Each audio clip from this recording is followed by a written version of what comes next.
धर्म कहता है कि प्रेम आत्मा का बंधन है जो जन्म जन्मांतर तक चलता है। यदि मनुष्य का शरीर बार बार बदलता है तो क्या प्रेम भी बदल जाता है? नहीं।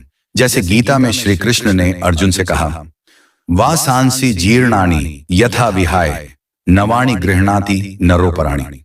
जैसे मनुष्य पुराने वस्त्रों को त्याग कर नए धारण करता है, वैसे ही आत्मा नया शरीर धारण करती है, किंतु उसका भाव नहीं बदलता। तो क्या प्रेम जो आत्मा का गुण है नष्ट हो सकता है? हे साध्वी, जैसे शिव के बिना शक्ति अधूरी है, जैसे चंद्रमा के बिना रात्रि सुनी है, वैसे ही मेरे बिना आप और आपके बिना मैं, हम दोनों अधूरे हैं। इस तपस्या को विराम दें और मेरे साथ लौट चलें। राजा का स्वर करुणा से भरा था, नेत्रों में अश्रु छलक आए थे। दूसरी ओर योगिनी रूपमती ने भी अपनी साधना के माध्यम से अपनी स्मृतियों को जागृत कर लिया था। योगिनी रूपमती ने धीरे धीरे अपने नेत्र खोले।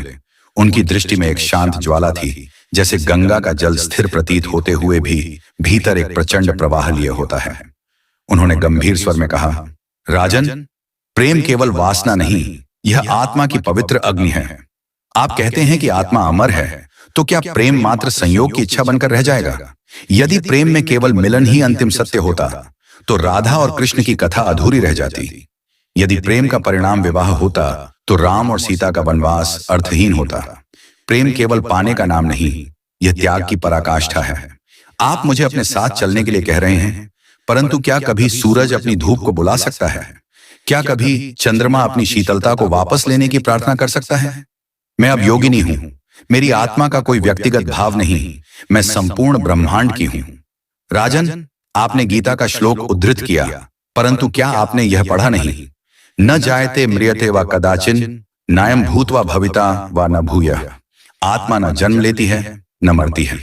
जब आत्मा को इस संसार में कोई बंधन नहीं, तो प्रेम भी किसी देह से क्यों बंधे? मैं इस जन्म में आपके लिए अप्सरा, गंधर्व कन्या, राजकुमारी रही, परंतु अब मैं केवल एक आत्मा हूं।